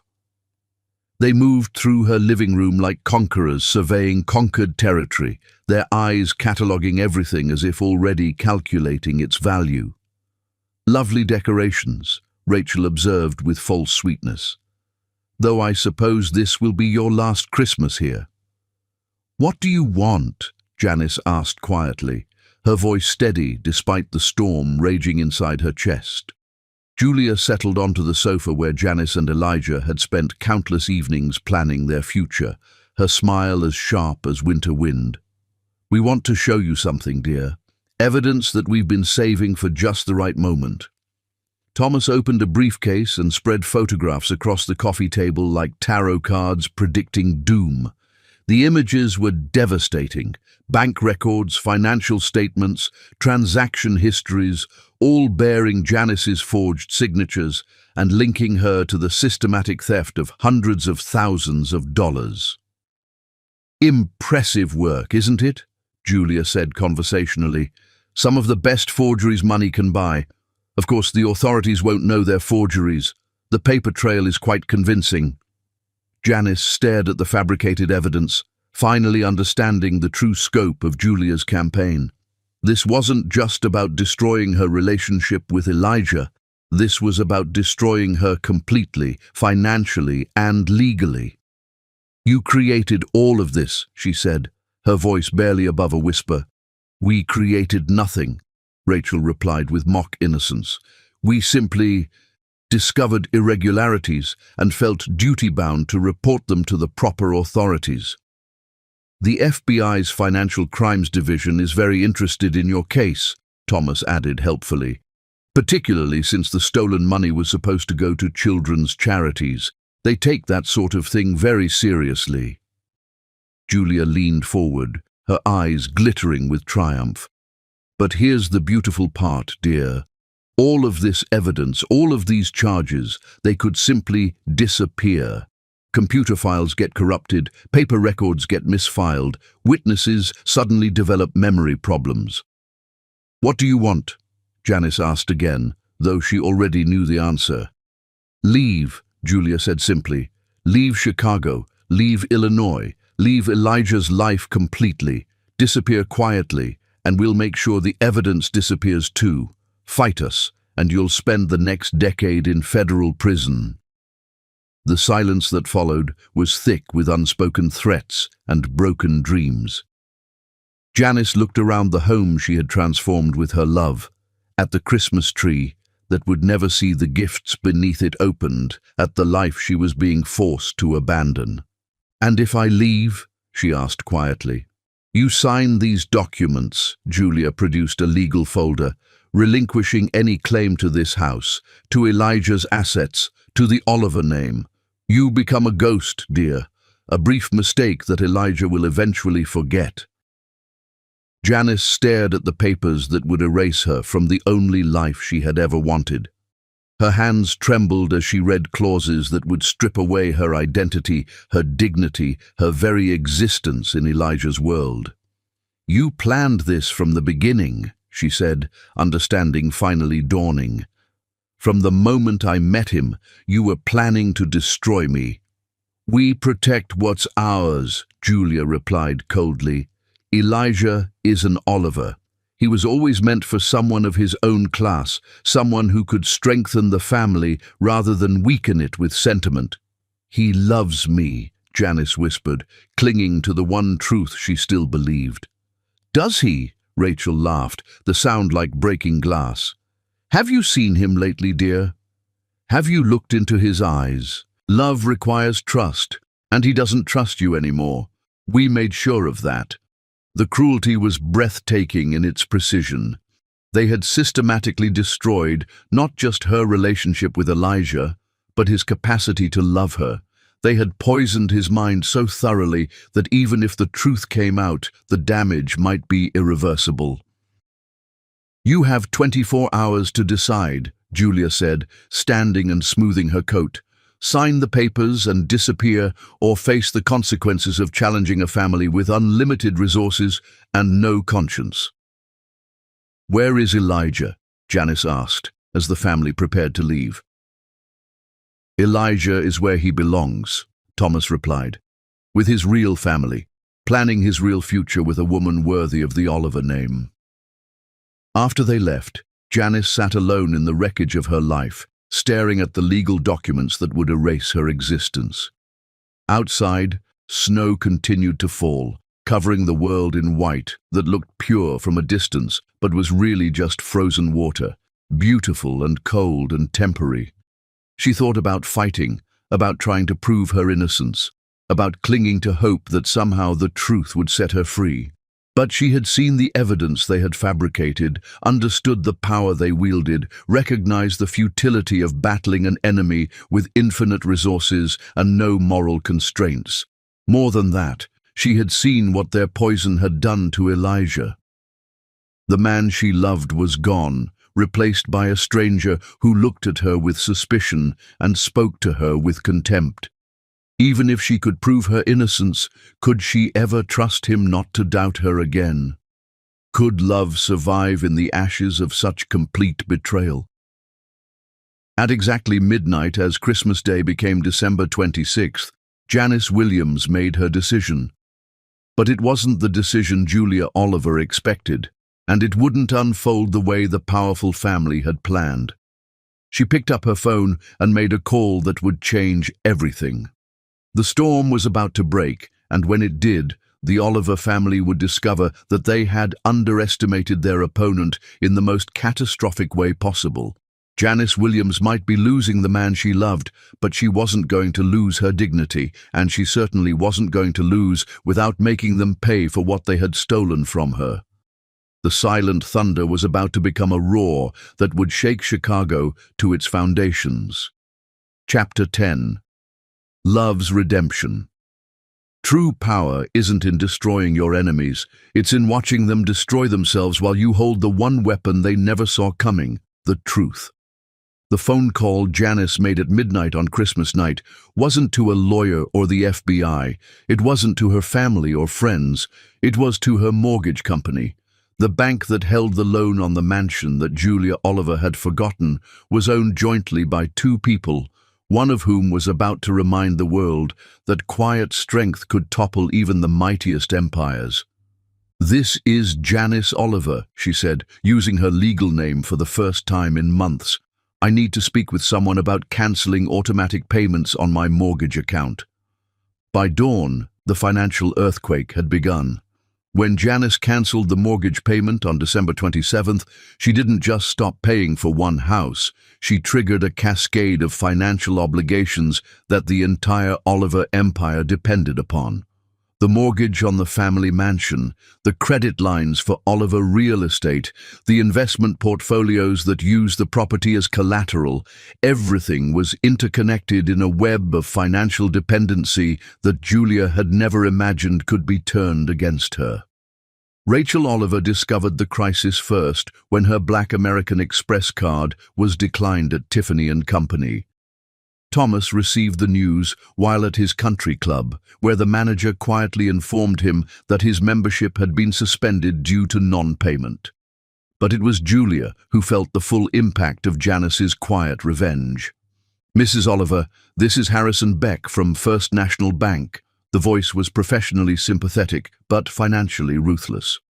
"I'm calling to inform you that your family's primary residence is now in foreclosure proceedings due to mortgage default.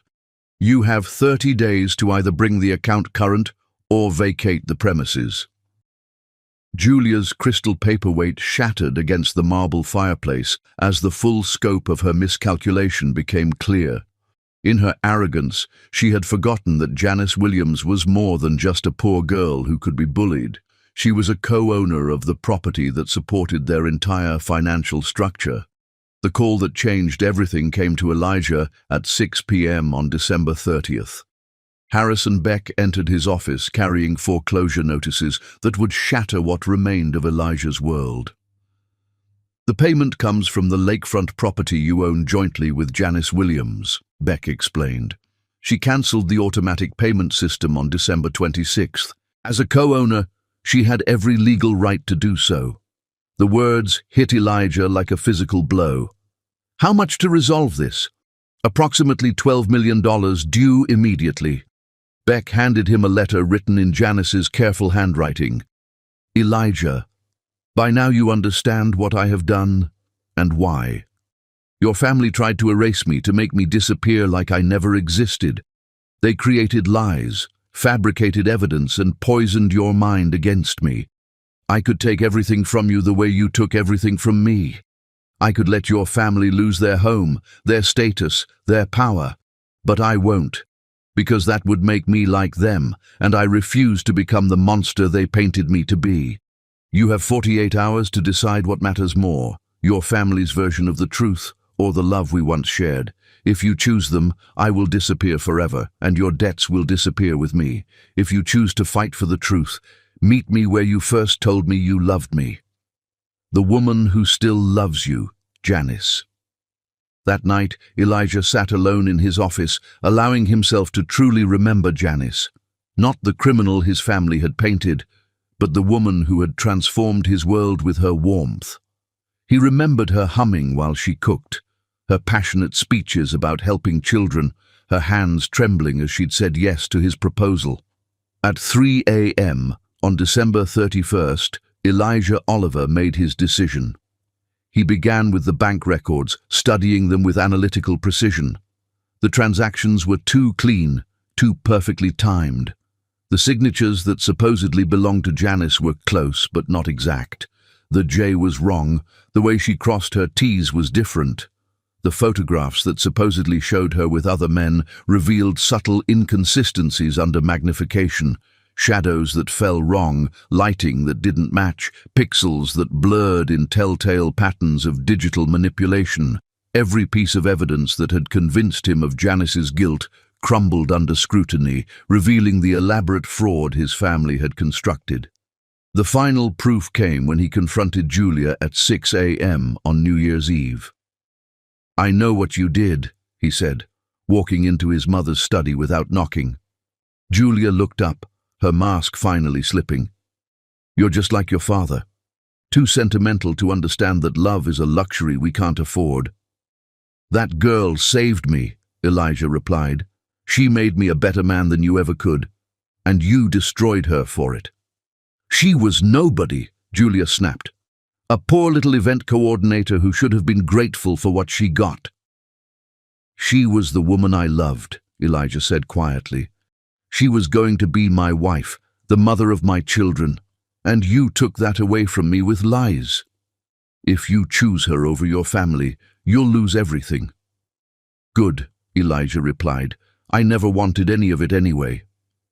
At 8 p.m. on New Year's Eve, as fireworks began to light up the Chicago skyline, Elijah Oliver stood on the rooftop of their lakefront mansion, the place where he had first told Janice he loved her. She was already there, wearing the simple black dress he had bought for her, her hair caught by the winter wind. She looked older, sadder, but still beautiful enough to take his breath away. "You came," she said softly. "I almost didn't," he admitted. "I was afraid you wouldn't be here. Afraid I was too late." "You're just in time," she replied, finally meeting his eyes. "I know the truth," Elijah said. "About the evidence, the photographs, the bank accounts. I know what my family did to you, what they made me believe. I know I failed you in every way possible." "You were poisoned against me," Janice said quietly. "I don't blame you for believing what they showed you." "I should have trusted my heart instead of my eyes," he replied, his voice breaking. "I should have known that the woman who loved me enough to put my name on everything she owned could never do what they accused you of." Janice turned to face him fully, tears streaming down her cheeks. "They destroyed us, Elijah. How do we trust again? How do we love without wondering if it's going to be taken away?" Elijah took her hands in his, feeling the familiar electricity that had never diminished despite months of pain. "We start over," he said simply. "We leave Chicago, leave the money, leave everything that connects us to the people who tried to destroy our love. We go somewhere new and build something that belongs only to us." "You would give up everything? Your inheritance, your family, your whole life?" "I already lost everything when I lost you," he replied fiercely. "You are my life, Janice. You always were." As midnight approached and fireworks exploded over Lake Michigan, Elijah Oliver dropped to one knee for the second time, pulling out the same grandmother's ring. "Janice Williams," he said, his voice carrying like a prayer, "I've been an idiot, a coward, and a fool. I let other people's poison turn me against the best thing that ever happened to me. I can't promise you wealth or status," he continued, tears streaming down his face, "but I can promise you my whole heart, my complete trust, and my absolute devotion for the rest of my life. Will you marry me? Will you let me spend forever making up for the time we lost?" "Yes," she whispered, then louder. "Yes, Elijah Oliver, I'll marry you." He slipped the ring onto her finger for the second time, and when he stood to kiss her, fireworks exploded overhead like the universe itself was celebrating their reunion. 6 months later, in a small coastal town in Northern California, a simple wedding took place in a garden overlooking the Pacific Ocean. The bride wore a dress she had sewn herself, the groom a suit he had bought off the rack. Elijah Oliver, now Elijah Williams at his own insistence, worked as an architect for affordable housing projects. Janice ran a small art therapy program for local children, They lived in a modest house with a view of the ocean, and every evening they would sit on their porch, holding hands and watching the sunset. "Do you ever miss it?" Janice asked one evening, her hand resting on her growing belly. "Miss what?" Elijah replied. "The money, the mansion, the life you gave up." Elijah looked at his wife and smiled with the contentment of a man who had learned the difference between wealth and richness. "I never had a life before you," he said simply. "Everything else was just existence. This is the only life I've ever wanted." As the sun set over the Pacific Ocean, Elijah and Janice Williams sat together in perfect peace, proof that love, real, tested and true, could survive anything the world tried to throw at it. This time, he would never let anyone come between them again.